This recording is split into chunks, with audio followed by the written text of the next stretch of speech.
함께 말씀을 나눕니다. 따라합니다. 사명이 답이다. 사명이 답이다. 한 번 더 합니다. 사명이 답이다. 사명이 답이다. 예.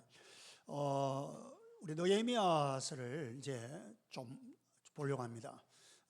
근데 이 느헤미야서를 우리가 이제 뭐 차근차근 다 하기는 힘들고 조금 이렇게 군데군데 이렇게 좀 보면서 가려고 하는데, 특별히 이제 제가 지난주에 말씀드린 것처럼 오늘부터 한 3주 정도는 사명에 대해서 같이 좀 살펴보려고 합니다. 우리가 이 세상에 태어난 목적은 사명을 위해서입니다. 그냥 이 세상에 태어나서 맛있는 거 먹고 좋은 곳 구경하고 그냥 그렇게만 살다가 가는 인생으로 태어난 것 아닙니다. 우리 모두는 사명을 위해서 태어났습니다. 그래서 이것만 확실하게 인식하게 되면 우리의 인생과 신앙생활에서 생길 수 있는 많은 질문들이 있을 수 있는데 그 질문에 대한 답을 얻게 됩니다. 내가 태어난 목적은 사명이다. 이것만 분명하면 인생살이에서 신앙생활에서 모든 질문에 답을 얻게 될 수 있습니다. 그래서 사명이 답이다라고 말할 수 있는 것입니다. 그러면 사명이 답이라고 한다면 우리가 그 사명을 어떻게 깨달을 수 있고, 그리고 그 사명을 깨달은 다음에는 어떻게 해야 되느냐라는 질문이 생기죠. 이 질문에 교훈을 주는 사람이 오늘 본문의 느헤미야입니다. 느헤미야는 예루살렘 성벽을 수축하는 그 사명을 완수했던 사람입니다. 그렇다면 느헤미야는 이렇게 허물어진 예루살렘 성벽을 수축하는 것이 자기의 사명이다라는 것을 어떻게 깨달았을까라는 것입니다. 이걸 통해서 우리가 사명을 어떻게 깨달을 수 있느냐, 이걸 좀 보려고 하는 것입니다.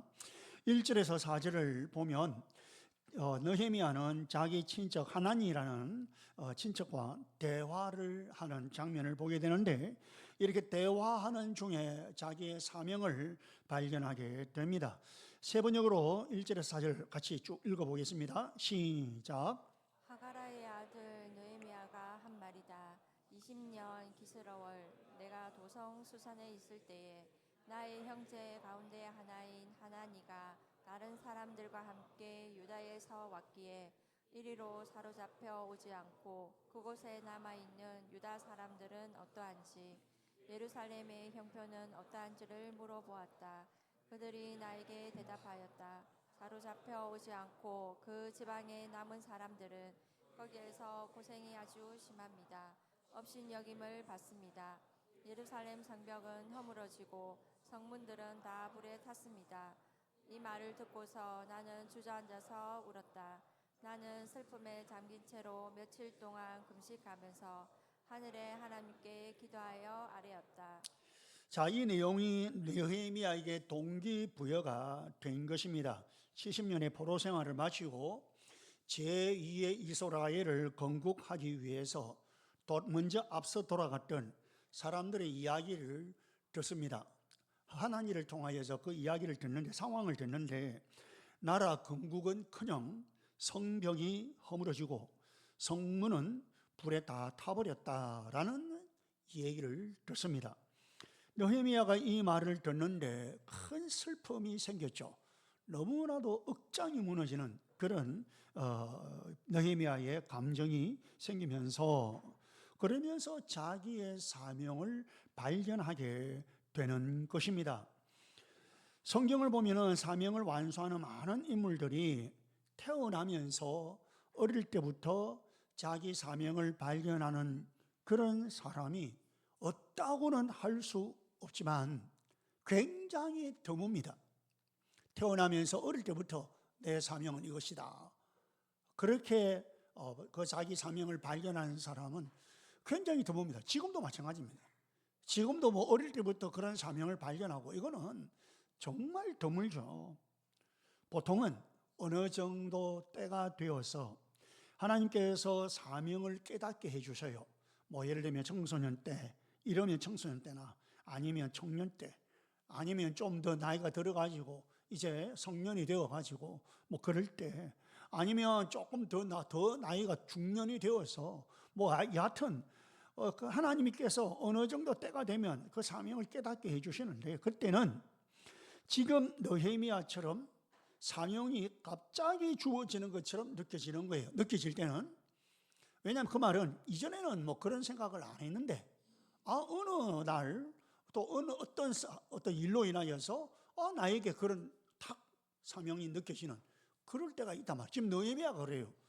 느헤미야가 그렇다고 해서 뭐 전혀 막 영적으로 뭐 아무것도 아닌 상태요. 그건 아니고 영적인 그런 어떤 조성이 되는 부분이 있었는데 지금 뭐 그전에는 내가 가가지고 이 우리나라를 내가 보살펴야 되겠다 이런 마음이 있었던 건 아니거든요.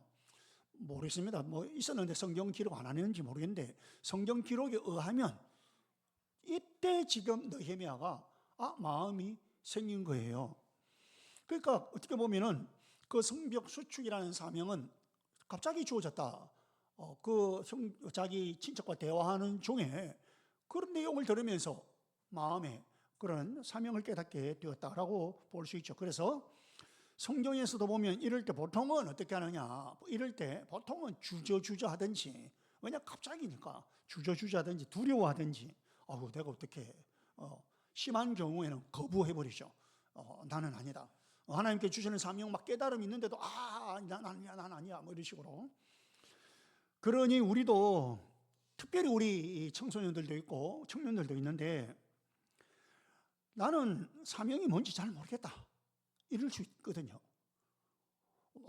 때가 되고 넘어가는데도 부모가 볼 때는 좀 깝깝할 정도로 나는 사명이 뭔지 잘 모르겠다 이렇게 생각이 될 수 있는데 그렇게 돼도 염려할 필요 없습니다. 걱정할 필요 없어요. 만약에 그렇게 돼도. 왜냐하면 하나님께서 사명을 위해서 나를 세상에 보내셨다면, 그렇죠? 우리는 사명을 위해서 세상에 보내셨다. 제가 말씀드렸죠? 그걸 위해서 태어났다는 거죠. 그렇다면, 그리고 사명을 위해서 나를 불러주셨다고 한다면 언젠가 때가 되면 하나님께서 나에게 그 사명을 깨닫게 해주실 것이다. 그 사명을 나에게 주실 것이다. 이것만 알고 있으면 된다는 거예요. 이것만 알고 있으면 언젠가는 나에게 깨닫게 해주실 것이다. 이것. 자, 그러면 사명은 어떤 식으로 주어지고 깨달아지느냐?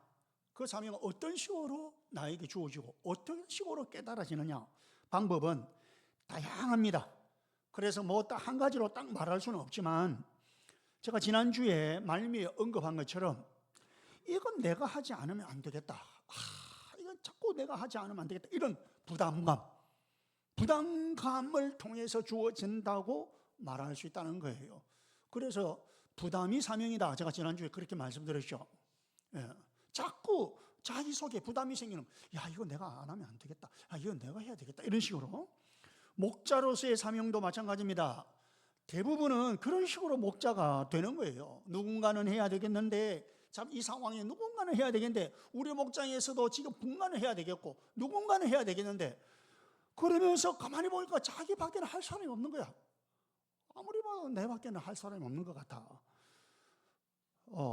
그래도 이것저것 보니까 내가 안 하면 안 되겠다. 그래서 많은 경우에는 이렇게 해서 목자가 되는 거예요. 우리 교회가요, 처음에 가정교회 전환할 때에 그때 처음 목자 목료를 세우지 않습니까? 그때 목자 목료들을 세울 때에 제가 당회에서 그래 했죠. 제일 처음 가정교회 이야기 쫙 하면서 제가 브리핑하면서 근데 문제는 장로님들 도와주셔야 됩니다. 장로님들 안 도우면 이거는 시작도 안 되지만 성공 못합니다. 그리고 다음에 우리 장로님들이 이제 오케이 그 다음에 중직자들 제가 함께 모임했지 않습니까? 중직자들에게도 장로님상 권사님들에게도 제가 중직자들이 함께 협력하지 않으면 이거 성공 못한다고 제가 그 이야기했죠. 그러면서 이제 가정교회 전환이 되는데 목자 목료가 세워져야 될 거 아니에요. 그게 이제 안 되면 아무것도 안 되거든요. 목자 목료가 세워져야 되는데 그때에 우리 목자 목료로 헌신했던 사람들이 100% 중직자들입니다. 저는 이게 굉장히 중요한 모델이거든요. 이게 여러분 우리 교회가 보통 일반 교회가 가정교회를 전환할 때에 중직자들이 이렇게 헌신 잘 안 됩니다. 우리 교회는 정말 이게 모범적으로 우리 중직자들이 헌신해서 이렇게 이제 출발이 되었어요. 그래서 지금 우리가 그래도 지금 이렇게 나름 이렇게 제법 이렇게 열심히 우리가 하고 있는 거예요. 물론 우리 그 당시의 중직자들이 다 그랬는지는 모르지만 사실 여러분 그 대부분의 그분들이 다 이런 마음으로 지원한 거예요. 뭐 가정교회 잘 알아서가 아니에요. 어쩌면 뭘 알았더라면 못했을 수도 있습니다. 그런 거 있잖아요. 뭘 아니까 이거는 안 되겠다. 그래가지고 안 될 수도 있어요. 사실은 잘 몰랐어요. 그죠? 그런데 그래도 내가 중직자 내가 안 하면 누가 해? 이런 마음이 있어서 다 그렇게 지원하고 된 거예요. 저도 마찬가지입니다. 제가 담임 목사로서 제가 이렇게 가정교회를 이제 만나면서 이렇게 목사도 갔다 오고 이렇게 하면서 정말 성경적이고 건강한 교회에 제가 그 표상들을 봤잖아요. 제가 제 눈을 오늘 우리 평생 안정했지만 목사 가가지고 제가 그걸 봤잖아요. 와, 지상에 이런 교회가 있나? 지상 교회 중에 이런 교회들 있나? 근데 이 교회만 그 교회만 그런 게 아니야. 그런 교회들이 많다는 거예요. 와, 제가 평소에 좀 꿈꿔왔던 그런 교회의 모습. 와, 그래서 제 마음에 이 부담감이 생기는 거죠. 그래서 이 부담감이 저의 사명으로 깨달아져서 시작이 된 거예요. 여러분, 경제적으로 어려운 사람들, 복음이 필요한 나라들에 대해서 듣기도 하고 보기도 하면 뭔가 우리의 마음에 뭔가 안타깝고 뭔가 좀 안 됐는데 이런 생각도 들고, 그러면 내가 이것을 위해서 내가 뭘 할까? 뭘 해주고 싶은데? 뭘 도와주고 싶은데? 그러면서 물질로 조금 후원을 하다가 나중에는 이러지 말고 나도 좀 사업을 좀 한번 해보자. 그래서 재정적으로 좀 넉넉하게 좀 더 크게 헌신하고 좀 열심히 도와봐야 되겠다. 이런 마음이 생기든지, 아니면 내가 직접 선교지에 한번 나가봐야 되겠다. 단기 선교든 장기로든 내가 한번 해봐야 되겠다. 이런 마음이 생기든, 아니면 내가 자원봉사자가 되어서 한번 봉사를 해봐야 되겠다. 이렇게 내가 뭐 좀 해봐야 되겠다는 부담감으로 출발이 되어서 그게 자기의 사명이 되는 것입니다, 여러분. 그래서 사명은 여러 가지 형태가 있지만 공통점이 있습니다. 형태는 여러 가지가 있죠. 공통점은 이건 내가 해야 될 것 같아, 이런 느낌이 있다는 거예요. 공통점입니다. 많은 경우 이런 식으로 사명이 오는 것입니다. 그런데 하나님께서 주신 사명은요, 이렇게 잠깐 그런 느낌과 그런 마음을 가지는 것이 아니고, 그런 마음이 없어지지 않고 계속 반복하여 지속이 된다라는 것입니다.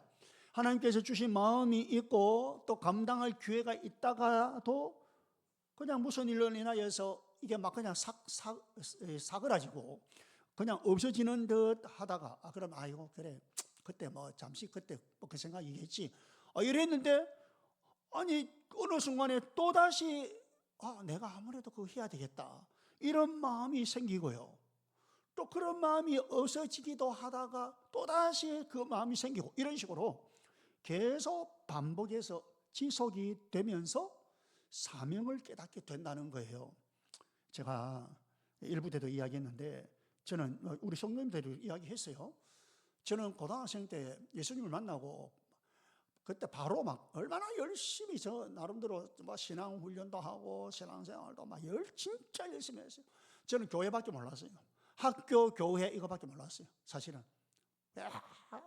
그러니까 자연히 친구 관계가 좀 좁아지더라고요. 그래서 학교 친구 관계가 좀 좁아지더라고요. 어쨌든 학교, 교회 이거밖에 몰랐어요. 그러면서 이제 고등학생 은혜를 받고 막 하면서 제 마음에 소망이 딱 생긴 게 뭐냐니까, 제가 주변에 이제 그 참 모범적인 장로님들 보고 또 반대의 케이스도 보고 하면서 나는 앞으로 진짜 좋은 장로가 되고 싶다. 정말 훌륭한 장로가 되고 싶다. 이게 제 마음에 이게 대학생 때도 똑같고 제가 신학교 갈 때까지 그 마음은 변하지 않았어요. 그런데 이제 신학교를 가게 되는데 그 마음이 있으면 안 되잖아요. 신학교가 무슨 장로가 합니까? 그죠? 그래서 내가 그때부터는 좋은 목사가 되어야 되겠다, 이런 마음이 바뀌었습니다. 그래서 제가 다시 말하면 이게 제가 이야기하는 거는 이렇게 하다가 어느 순간에 그것이 끊어지고 다른 사명을 제가 얻게 되는 것이죠. 물론 이 마음은 지금도 변함이 없습니다. 좋은 목사가 되어야 되겠다, 이 마음은요 지금도 변함이 없습니다. 저는 은퇴하는 날까지는 제가 아마 이 마음 끝까지 품고 가려고 합니다. 여러분, 그래서 중요한 것은 뭐냐니까, 우리가 사명을 받고 그 사명을 완수하는 삶을 살기 위해서는 사명을 받고 난 뒤에가 문제가 아니고요, 현재 지금 있는 그곳에서 그게 뭐든지 간에 정말로 최선을 다하는 삶을 살아야 한다는 거예요.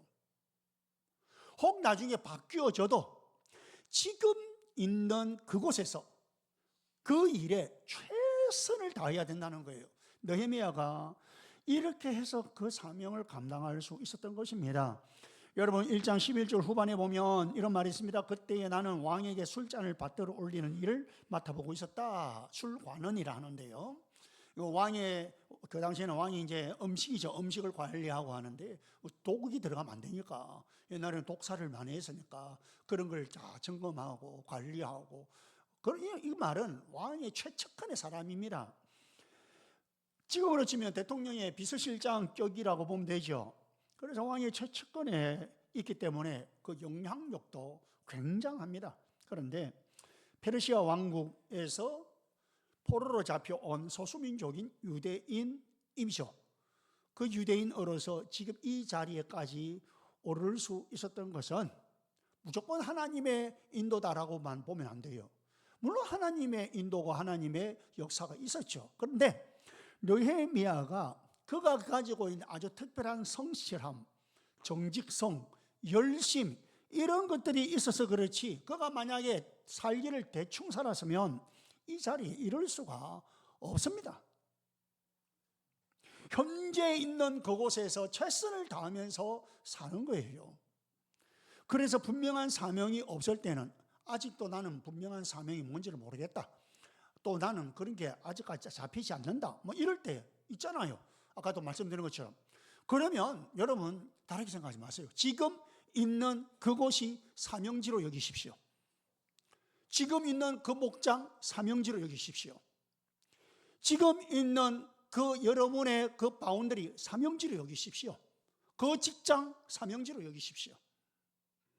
그리고 지금 하는 일, 지금 하고 있는 일, 그걸 사명으로 여기면 됩니다.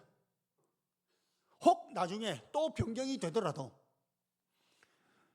그래서 지금 있는 여기서 거기서 최선을 다해야 된다는 거예요. 최선을 다해야 된다. 내가 뭘 하고 있든지 간에 열심히 해야 된다는 거예요. 정말 내가 사명을 위해서 산다, 그렇다면 학생들은 열심히 공부해야 되고요, 직장인들은 직장 생활을 바르게 하고 열심히 해서 직장 보스에게서도 또 직장 안에서도 없어서는 안 되는 사람 되어야 하는 거예요. 제가 직장을 위해서 기도할 때는 꼭 그 기도합니다. 그 직장에 꼭 필요한 사람이 되게 해주십시오. 사업하는 사람은 정직하게 사업하면서 잠깐 돈 벌 생각하지 말고요, 잠깐 돈 번다 이렇게 생각하지 말고 크게 보고요, 내가 정말 주님의 뜻대로, 정말 주님을 위하여서 내가 한번 쓰임 받고 싶다, 그래서 그 사업을 성공하게 만들겠다, 이런 계획을 가지고 열심히 해야 합니다. 우리가 이렇게 준비될 때에 지금 하는 이 사명 외에 더 큰 사명을 위해서 우리 하나님께서 우리를 불러주십니다. 그럴 수 있기를 바랍니다. 자, 그러면 이렇게 우리가 사명을 깨닫고 나면 그 다음에 우리가 어떻게 할까? 그 다음에 우리가 어떻게 하면 되느냐? 우리는 사명을 깨닫고 사명을 받으면 보통은 그 다음에는 내가 무엇을 하지? 이제 내가 뭘 할까? 내가 해야 할 일을 찾고 계획을 세우고 그렇게 하잖아요. 물론 그것도 해야 됩니다. 그런데 그보다 더 우선적으로 해야 할 일이 있습니다. 그게 뭐냐 하면 기도입니다. 기도. 제일 먼저 해야 할 일은 기도하는 것입니다. 그래서 느헤미야는 사명을 받고 기도를 시작합니다. 4절을 봅시다. 4절 시작.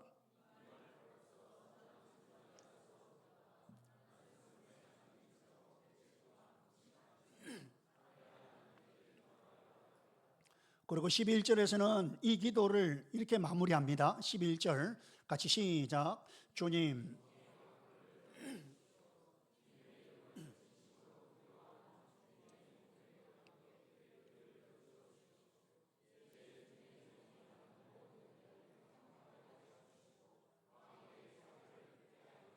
아멘. 여기 보니까 주님의 종이 자기 자신을 도가죠. 하는 모든 일을 형통하게 하여 주시오. 형통하게 해달라. 이 말은 우리가 흔히 이해하는 잘 살게 해달라. 그 말이 아니에요. 여기서는 그 말이 아니고요. 성벽을 수축하는 자기의 사명, 그 사명 잘 감당하게 해달라. 그 이야기입니다. 그리고 이런 일에, 자기 사명을 감당하는 이 일에는 지금 현재 자기가 모시고 있는 왕의 도움이 없어서는 안 된다라는 것을 감시를 하고 있죠. 그 상황을 잘 알고 있죠. 그래서 사명을 받으면서 왕에게 자비를 있게 해달라, 그 기도를 시작하는 거예요. 하나님께서 해주셔야 된다는 거죠. 내가 사명 받았다고 내가 그냥 하겠다 으쌰 한다고 되는 게 아니란 말이에요. 하나님께서 도와주셔야 된다. 그 이야기죠. 느헤미야서를 보면 이렇게 중간중간에 기도하는 것이 많이 나오는데요. 그래서 2장 4절 같은 데 보면 왕과 대화를 나눌 때도 기도를 먼저 합니다. 여러분 2장 4절 같이 시작. 네가 바라는 것이 무엇이냐 하고, 왕께서 또 나에게 물으셨다. 나는 하나님께 기도를 드리고 나서 왕에게 말씀드렸다. 하나님께 기도하고, 왕이 묻는데도 하나님께 기도하고 대답한다는 거죠. 느헤미야는 계속 기도를 이어가고 있습니다. 그 사명 감당하기 위해서. 여러분, 우리가 사명을 받으면 제일 먼저 해야 할 것은 무슨 일을 해야 할 것인가를 찾고 무슨 계획을 세우고 하는 것이 아니고요, 기도해야 하는 것입니다. 왜냐하면 하나님께서 주신 사명은 인간의 힘으로 되는 것이 아닙니다. 하나님께서 주신 사명입니다. 그건 인간의 힘으로 되는 것이 아니고 하나님만이 하실 수 있기 때문입니다. 그래서 엄격하게 말하면 내가 할 만한 일이면 뭐 특별히 사명이라고까지 말할 필요가 없다는 거예요. 사명은 내 힘으로 안 되는 거예요. 예를 들어서 말합니다. 이 이야기할 때 오해는 하지 마세요. 그래서 제가 설명할 테니까. 자녀를 키우는 것 그 자체가 사명은 맞죠. 그죠? 자녀 키우는 것 그 자체가 사명이죠. 그런데 기본적으로 아기를 낳으면은 부모들 애들 다 키웁니다. 그죠? 문제는 그 자녀를 어떻게 키우느냐가 문제 아닙니까? 그냥 아무 된 대로 그냥 그렇게 키우는 거야. 어느 부모도 다 키우지 않습니까? 그러면 된 대로 그렇게 막 키우는 거는 그게 무슨 사명이에요? 우리가 이야기하자면, 그러나 내게 주신 자녀를 어떻게 하든지 좀 귀하게 쓰임받고 아름답게 쓰임받고 크게 쓰임받는 그런 반듯한 자녀로 키우는, 그게 여러분 사명으로 한번 삼아보세요. 그런 사명을 한번 삼아보면 그 다음부터는 기도를 하지 않고는 못 견딥니다. 어떻게 기도하지 않고 그렇게 키울 수 있단 말이에요. 왜 그런가요? 내가 자녀를 그렇게 양육할 만한 자질이나 그런 게 나에게 갖추어져 있냐, 그 말입니다. 우리가요 일반적으로 그런 자질 잘 안 갖춰져 있어요. 물론 뭐 어떤 사람은 좀 비교적으로 제법 그렇게 자질을 갖추어져 있는 사람도 있습니다. 그런데 그런 사람들조차도 완벽할 수 없어요. 그래서 자녀를 그렇게 키우는 것을 사명으로 여기면 그 다음부터는 이제 기도가 나오죠. 자녀를 잘 양육할 수 있는 부모가 되게 해주세요. 그런 엄마가 되게 해주시고 그런 아빠가 되게 해주세요. 정말로 이 아이가 반듯하게 자라게 그렇게 키울 수 있도록. 그리고 자녀들을 키울 때 보면요, 이 자녀들이 그러면 그렇게 해서 그냥 그대로 내가 생각한 대로 그렇게 착착착착 그래 돌아가십니까? 아이고, 그런 아이들이 있다면 정말로 기적의 아이입니다. 기적의 아이. 일반적으로 이런 애들이요 럭비공 같지 않습니까? 분명히 오늘 하늘이 아마 교육을 했을 거예요. 하늘아, 오늘 다 노래 잘해. 중간에 돌발적인 그래 하니까 우리가 많이 참 기쁨을 주긴 했습니다. 그래 안 하면 참 기쁨이 막 저도 보면서 참 하늘이 참 귀엽다 이 생각도 들고, 돌발적으로 하는 아이들 아닙니까? 럭비공 같아서 어디로 튈지 모릅니다. 아이들은요. 뭐 그건 아주 뭐 제가 그냥 아주 간단한 예를 들었지. 뭐 정성을 들인다고 잘 되는 거 아니지 않습니까? 정성을 많이 들이는 부모들이 있습니다. 그런다고 됩니까? 그러니까 기도하지 않을 수 없는 것입니다. 다음 주 우리 어린이 주일인데 정말로 이 아이들을 키우면서 기도를 안 할 수가 없는 거예요. 사명은요, 크고 작은 것과 상관없이 인간의 힘으로 될 수 있는 것이 아닙니다. 주님이 주신 진짜 사명은 하나님만이 하실 수가 있거든요. 그래서 우리가 기도하는 거예요. 여러분, 그래서 기도하는 거예요. 그래서 여러분 목자 목녀님들 잘 들으세요. 그래서 기도하는 거예요. 내 힘으로, 내 지혜로, 내 관록으로, 내 경험으로 하는 거 아닙니다. 그리고 또 경험이 또 별로 없잖아요. 또 우리는 또 저도 마찬가지잖아요. 저가 가정의 경험이 없잖아요. 그래도 그 하는 건 그래서 기도를 하는 거예요, 여러분. 그래서 제가 그냥 목회를 하자면 저도 나름 관록이 있잖아요. 그러면 내가 지금까지 했던 그 경험을 가지고 그냥 설설설 하면 됩니다. 근데 제가 그렇게 하지 못하는 게 뭐예요? 그래도 내가 안 되겠다는, 이게 그렇다고 해서 이게 무슨 열매가 있나? 없다는 거예요. 그래서 기도하는 거 아닙니까? 특히 가정교회 전환하고는 더. 여러분 목자 목님들 기도 없이는 안 됩니다. 우리 교회 중직자들 계시고 또 이런저런 직분자도 있고 또 여러 가지 맡은 사역자들이 있는데 기억하세요. 기도 없이 안 됩니다. 기도 없이. 조금은 형태는 잡을 수 있습니다. 그런 모양은 잡을 수 있습니다. 그런데 생명력이 없습니다. 기도가 없으면 사명 앞에 우리 힘으로 할 수 없고 하나님만이 하실 수가 있다는 것을 알고, 그래서 우리 같이 엎드려서 기도하면서 하나님께서 주신 사명을 잘 감당할 수 있기를 주님의 이름으로 축복합니다. 우리 같이 목사